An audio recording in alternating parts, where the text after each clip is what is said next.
সূরা আনফালে আল্লাহ তাআলা ইরশাদ করেন, ইস্তেগফারের দ্বারা আযাব দূর হয়।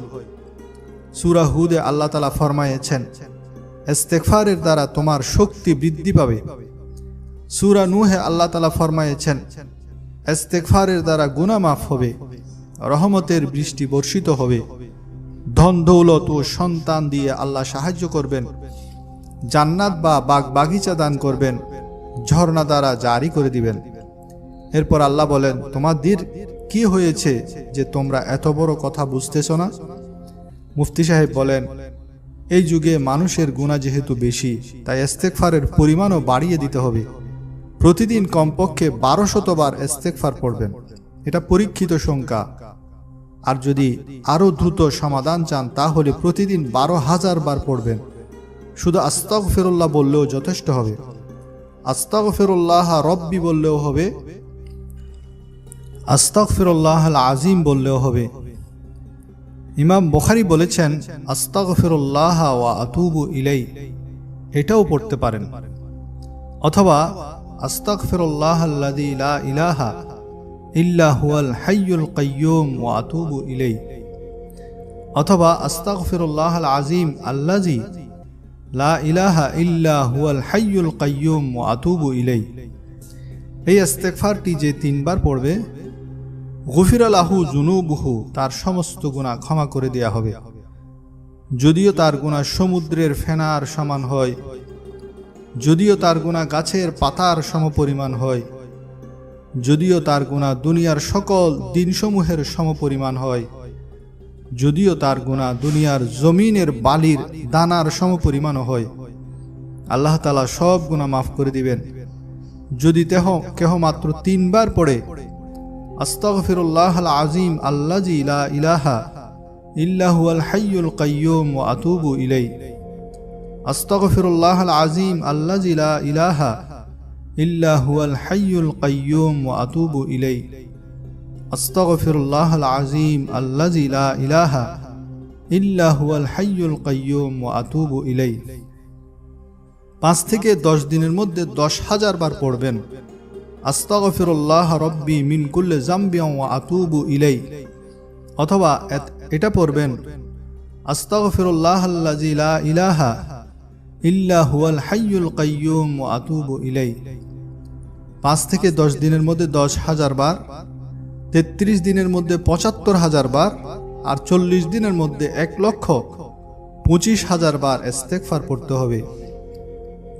যদি 40 দিনের মধ্যে এই সংখ্যা পুরা করতে পারেন, তারপর যেই দোয়া করবেন তা কবুল হবে।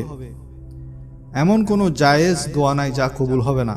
রিজিকের জন্য দোয়া করবেন, ধন দৌলতের জন্য দোয়া করবেন, হায়াতের জন্য দোয়া করবেন, রোগ মুক্তির জন্য দোয়া করবেন, চাকরির জন্য দোয়া করবেন, ব্যবসার জন্য দোয়া করবেন, অভাব দূর করার জন্য দোয়া করবেন, সন্তান সন্ততির জন্য দোয়া করবেন, বিদেশ সফরের জন্য দোয়া করবেন, ব্যবসা বাণিজ্যে বরকতের জন্য দোয়া করবেন। সংখ্যা পুরানোর জন্য সব সময় পড়বেন, আস্তাগফিরুল্লাহ রব্বি মিন কুল্লি যামবিন ওয়া আতুবু ইলাই।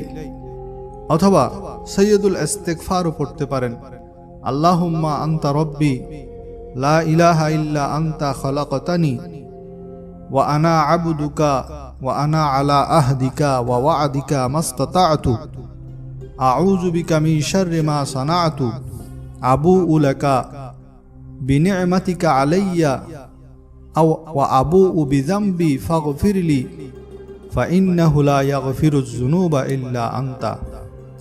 অথবা শুধু এভাবে পড়বেন, আস্তাগফিরুল্লাহ রাব্বি আস্তাগফিরুল্লাহ রাব্বি আস্তাগফিরুল্লাহ রাব্বি।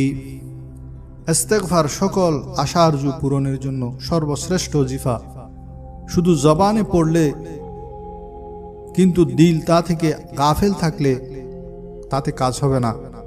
মুখে পড়তে হবে, অন্তরে গুনাহ মাফের প্রবল ইচ্ছা থাকতে হবে। ইস্তেগফারের দ্বারা প্রথম ফায়দা হলো সব ধরনের গুনাহ মাফ হবে। সেজন্য খুব বেশি বেশি পড়তে হবে। প্রত্যেক নামাজের পর কমপক্ষে 100 বার ইস্তেগফার করবেন। দ্বিতীয় ফায়দা হলো দুনিয়ার আবাদের জন্য যে বৃষ্টি আসে, সেই বৃষ্টিও এই ইস্তেগফারের বরকতে হয়। সন্তান লাভ হবে, ধন দৌলত বৃদ্ধি পাবে, ঝর্ণাধারা প্রবাহিত হবে। আল্লাহ তাআলা সূরা নূহে বলেন, আউযু বিল্লাহি মিনাশ শাইতানির রাজীম, ফাকুলতু আস্তাগফিরু রাব্বাকুম ইন্নাহু কানা গাফফারা। অতঃপর বলেছি, তোমরা তোমাদের পালনকর্তার কাছে ক্ষমা প্রার্থনা করো, তিনি অত্যন্ত ক্ষমাশীল। ইউরসিলিস সামাআ আলাইকুম মিদরারা, তিনি তোমাদের উপর অজস্র বৃষ্টিধারা ছেড়ে দেবেন।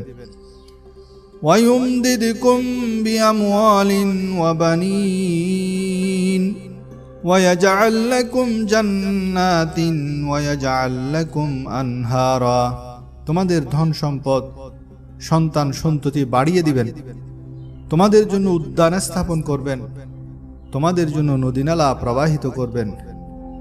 মা লাকুম লা তারজুনা লিল্লাহি ওয়াকারা, তোমাদের কি হলো যে তোমরা আল্লাহ তাআলার শ্রেষ্ঠত্ব আশা করছো না? আল্লাহুম্মা আনতা রব্বি লা ইলাহা ইল্লা আনতা খালাকতানি ওয়া আনা আবদুকা ওয়া আনা আলা আহদিকা ওয়া ওয়া'দিকা মাস্তাতা'তু আউযু বিকা মিন শাররি মা সানা'তু আবুউ লাকা বিনি'মাতিকা আলাইয়া ওয়া আবুউ বিযামবি ফাগফিরলি ফাইন্নাহু লা ইয়াগফিরুয যুনুবা ইল্লা আনতা।